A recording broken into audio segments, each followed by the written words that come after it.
Hi everyone, welcome back to another episode of Worth the Hype, right? So it's a special week this week with double episodes because of all the releases that's coming up and we have to clear our backlog as well, right? Especially we have a new series coming up, so hint, right? So stay tuned for that. Right. So as you can see, we're talking about the Studio Underdog release, right, to the 01 series Gen 3 that is announced that is going to be released in 5 days' time, right? 5 days' time is from the 5th of September, right? At the time of recording, right? So, for those who aren't aware, Studio Underdog is a British brand, a British watch brand that started in 2021, initially launched at Kickstarter with its unique and playful design, right? With fruits and food related, right? Your strawberry, your sushi, your pizza, and so on, which is something that's very, very interesting, right? Especially for seasoned watch collectors that are looking for a pop of color, right? And they are incredibly, incredibly playful with the color, and it just works, right? It has the right amount of playfulness without it making it look too kiddie, too toyish, and it's very, very much well respected in the watch community, right? So the brand new restock it's going to happen in 5 days' time. So I believe it's 10th of September. With a retail price of 725 US dollars, right? Over to you, Woody, if in case you want to add on before we go to the scoring. So I think it's a well-known brand amongst enthusiasts. It's pure fun, mechanical chronograph, and the business model is an interesting one where if you miss the order window, then you have to wait till they do an active restock. So this is where the restock is coming in on the 10th of September. And so I think the question that some of you may be wondering is, it's now been a good few years since this standard series has been out. Is it still worth that hype or not? I mean, there's still a general interest in this. This brand has done really well to put itself out there and remain in the visibility of the enthusiast circle. So it'll be an interesting conversation, I'm sure. Back to you, James. Right. I think maybe before we go to the scoring, let's maybe talk a little bit on this, right? Yeah. It's interesting the business model or interesting approach to tackle this, right? And I can see people would like it and people would hate it, right? So for example, are you pro restock or not pro restock, right? So on one hand, as a watch enthusiast, we applaud that because it's like this is in a way giving people access to the watches, right? And you're not feeding the secondary market, right? You're not making it restricting the supply and just is, oh, if you want it, pay X amount above retail via the secondary market in order to own the piece, right? Essentially, this is the brand that says that, hey, we are going to likely going to restock it. They do not commit to it, but it has restocked before, and it happens again right now in 5 days' time. And it gives more people the opportunity to own it. Right? Is that a good thing or a bad thing? Right? Personally, I would say it's really good for the watch enthusiasts. It's really good for people who are just coming into it to own, to want to own the piece. But on a business model side, it may or may not hurt it, depending on how you want to look at it. But overall, I think you will do well for the brand, right? What do you think, Woody? I think Richard and his team have done really well to remain as consistent as they can about this. Like they've always went about to say that this series is a non-limited edition series, so it's part of their standard catalog. But it's also because they are a lot of the parts come from elsewhere and they do the assembly. I think they've now moved the assembly to the UK in the studio and whatnot. So they do it in batches and then they do it as a delivery. What I like is they've never hidden that. They've also kept prices pretty much as consistent as they can. And it's more a case like if you have the patience to wait, you can get it. Now, I think to your point, James, about whether it's good from a business perspective, I think that's that fine line that all watch brands have to walk. And if we're talking about moving it up, and I'm going to call out like a brand that's been really good at doing this, right, which is Ming, where he's been able to put almost a ladder of price as it keeps going up, right? Very few brands have been able to do that and successfully execute it as well, right? I think every successful micro brand will reach that so-called valley at one point.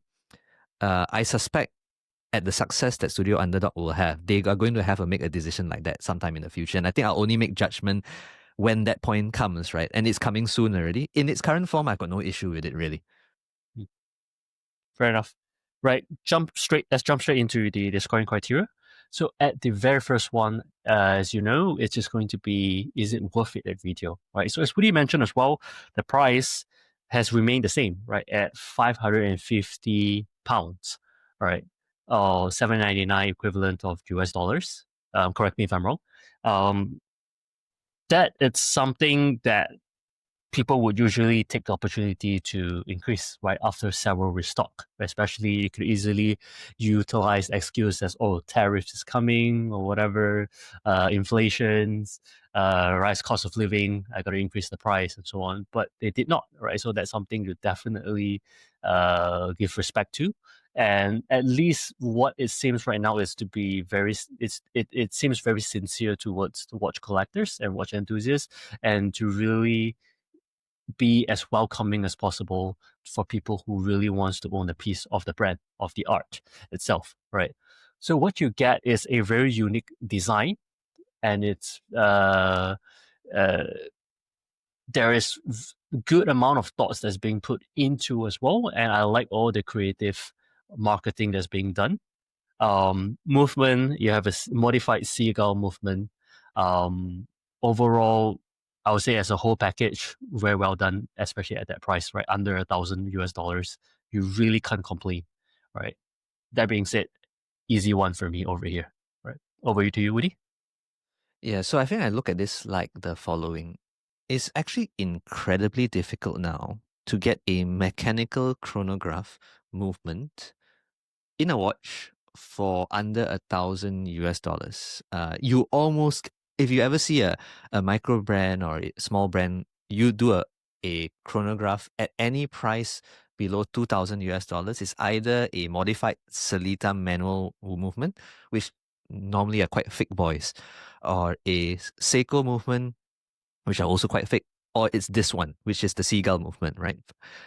And the seagull movement, without going to further details, is actually the blueprint created from Venus movements that were in brands like Breitling's and all that in decades ago, right? So it's a very robust-ish movement, but of course, in modern industrial production, you don't get the same level of quality sometimes as well as the old hands used to do.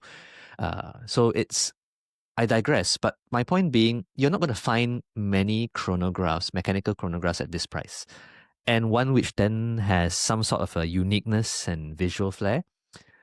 And what also is added to the complexity and why I bring up the movement is Seagull has now imposed minimum order quantities on any brand that tries to use it. So you actually have to have a very high volume to even be able to use this movement now. So that level of industrial background means that any new brand now that's trying to do a chronograph almost even can't get access to this movement already. So there is something to this that the Studio Underdog brand, with where it is right now, is able to benefit from because it's got the volume that it can move. And so I'd make the argument that it's a one here because you get something that used to be more run-of-the-mill. Now you can't unless you have huge volumes. Still a mechanical chronograph, something that they almost always offer with a open case back as well. So something that's not very common at this sort of price point. And with all the work that Richard and team have done with the design side, which we'll cover in the next scoring point as well, I think it's a great package at retail. So full one. Back to you, James. Fair enough. Right, moving on to, is it worth it on the secondary market, right? So yeah, as you can see, there are quite a decent amount in the market with different ranges. At the high point, there are some higher, a little bit higher above the retail price, and there are some a little bit lower below the retail price as well. That being said, restocks has been happening and upgrades has been happening as well, and different variants have been quite readily available. With putting it all together, right, I personally would steer more towards buying it via retail, even though you could really score a deal in the secondary market, right? Unless you are really, really impatient and you must have a watch now and you can't wait for the next batch or the next variant, perhaps then yes, look at the secondary market. But since this watch is very much catered to the watch collectors, existing watch enthusiasts, you can probably afford to wait for the next batch and so on.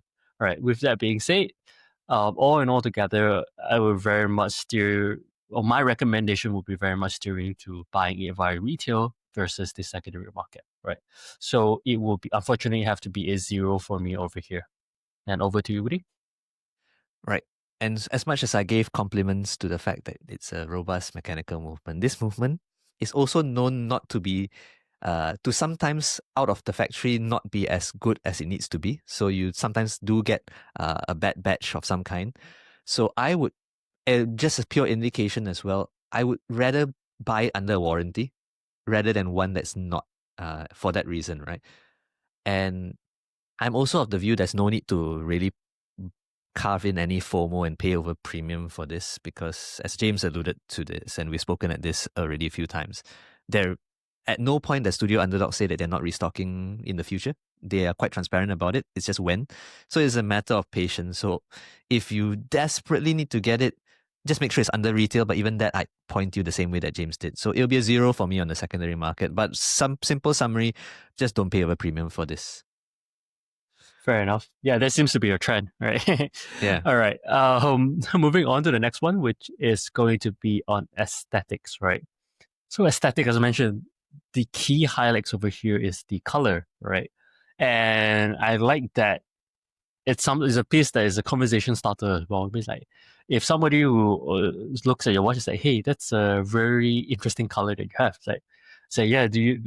You can start a conversation. Say, "What do you think it looks like?" It's like, "Is a fruit that you often eat? It's like a strawberry, a watermelon, stuff." Right? I think that's a very fun thing to have, right? To add into your watch collection rather than something that is very identical or something that is all much.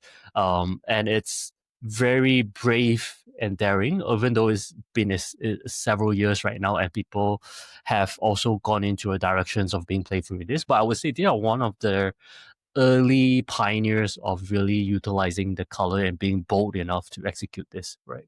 So it really managed to merge that fine line of being, to lack of better words, unserious versus a serious piece of a watch collector. So they managed to really get into that right balance point between those two and really make this work, right? Because how often can you see a watch that calls himself like, this is my my goofy panda or my sushi watch and so on, and still take it seriously? And this is one of the pieces that actually happened, and that's the fun of it as well, right? Is to really not take itself too seriously and just really have some fun, right? I think that's the keyword. It's fun. That's all I can say off, right? And with that being said, it's incredibly fun, and therefore I give it a full one over here. Yep. Over to you, Woody.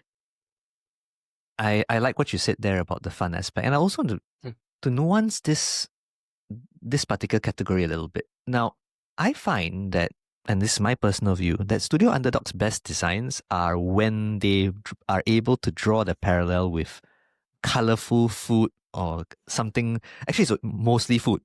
When they're able to do that, it comes across as very clever and very bright. Really, the fun factor really comes into there. And that's where I hesitated a little bit. There's the bias that I do own one of the unoriginals, which I'm wearing on my wrist right now. But if I were to recommend somebody to look at it, I'll only point them towards the watermelon maybe versus even the Goofy Panda and the others, because I find that this is a watch where you must embrace fun. If you're going to take the safer color option, right, I almost feel like you're missing out on something when it comes to Studio Underdog, right? I'll score a 1 here, but I'm going to bring up something a little bit more controversial. And it's about the fact that aside from the watermelon, which I think is now almost symbolic of Underdog, it's like if you were to pick one watch in the entire catalog and that's them, right? Here's where my hesitation is. I, even as a watch enthusiast, am now more interested in the other variations and normally the limited variations than I am of the regular production. So what I'm getting at is this. I'm pointing out that I think if you like the watermelon, I think it's a great design. It's a consistent design. He's done it for years now. He's been able to use that on things like pizzas, eggs, avocados, and whatnot, right? Strawberries and cream, and so many different things now. But I almost now feel like it's reached a point where I'm more interested in the next fun iteration that will be a limited version versus the standard production. And I don't know about you, James. I think you were trying to allude to this as well when it comes to the business decision, but I didn't. I thought I'll open the whole can of worms, right? For me, I'm almost going to say I like the aesthetics, but I'm more looking forward to something new and fun again, as in what next are you going to come up with? And it's almost always going to be a limited edition for something like that. It's not the regular edition. So that's where my thought process is. What do you think, James, about this? I would say very much so. If I look at the current 01 series, right, the only two that is really, I would say, maybe acceptable, I want to use the word, for me, it's going to be on the watermelon and the mint chocolate chip. Right. The others, the desert sky, the goofy panda, and I think there's one more. Not really fond of. Right. It's okay. Desert sky itself is a decent color to it, but like I said, it lacks something, right? But the watermelon is like, yes, definitely. Mint chocolate chip, I can see it there as well, but it's also a tad below the watermelon, right? And yes, all the foods and the really what that they really fully embrace the fun. I think that's the one that is going to be my preference, and is what I steer towards too as well, right? And yes, definitely looking forward to what other things that they can come up with. But as a brand as well, how many different limited edition I can come up with, right? I think that's going to be a problem as well if I utilize all the available fruits and foods out there, right? So perhaps that's something that is an intentional decision to be able to pace this out at the right pace in order to make the business more sustainable. I'm not sure, but yeah, definitely align with you on that. Not too fond of the other less colorful variant. Yeah. Absolutely. So I was just going to point out that there's a nuance to the score of 1, but otherwise that's that. Back to you, James. Fair enough. Fair enough. All right. Next for horological features, I think you can see a pattern over here as well. There's nothing really much special over here. I think if you see the website, you can say yes, it is exclusively provided to Studio Underd0g for this, with a black main plate over there with a see-through case back to make it stand out a little bit. But ultimately, it's better than nothing, but ultimately it's still a seagull movement, right? Nothing really to shout about. They have make it as acceptable as possible, given what they have to work with. So yeah, I would thought of maybe giving it a 0.5 over here, but ultimately it's still going to be a 0 for me over here. Yep, over to you, Woody. Well, I think I almost feel like I've said this in a few episodes now, right? You're buying this purely for the aesthetics and that it's an aesthetically pleasing mechanical chronograph at a relatively affordable price. You're not really buying it because there's anything else fancy about it. It's all the visual for this watch. So easy 0, but not a bit on a markdown on the watch in any which way. It's just the way the score is done. Back to you, James. Fair enough. Right. On the very last note, wearability, right? Overall, if you've seen the specs as well, you see that it's very, very, very small. Luck to luck, everything's really small as well. The only issue with most mechanical chronograph that we have mentioned as well is the thickness. The thickness has always been an issue. Is 12 millimeter an issue? Not really, if you are not that picky, but ultimately, like I mentioned, this is a very much a subjective scoring, and it is tall, right? How it looks like as well with the glass bubble on top as well, it just makes it really, really tall. So it's top heavy. Therefore, I cannot give it a full 1 over here. But ultimately, if you look at it from a top down, it's absolutely fine, right? If you take wrist shots with it and stuff, it's absolutely fine. If you are not a person that's very particular on the side profile of the watch, that's fine as well. It will wear well on the wrist if you look at it from the top down. But if you are a little bit anal about this, and if you cannot stand how it looks like from a side profile, it is ultimately on the thicker side of things, right? So it's a 0.5 for me over here. Yep. Over to you, Woody. I think this is very much echoing what you said. It's even as an owner, and as I wear it right now, I can tell you that it will wear well, right? It wears well on smaller wrists as well because of the short lug to lug. But the problem is the proportions, right? You have a nearly 13mm watch sitting on a short lug to lug. That's when it gets a little bit chubby. And that's where it also concentrates a lot of the weight in one place, and that's where it feels a little bit of imbalance. But it'll wear fine. It's just that it's not ideal. So the best I can do here is also a 0.5. But the nice thing is it will fit most wrists.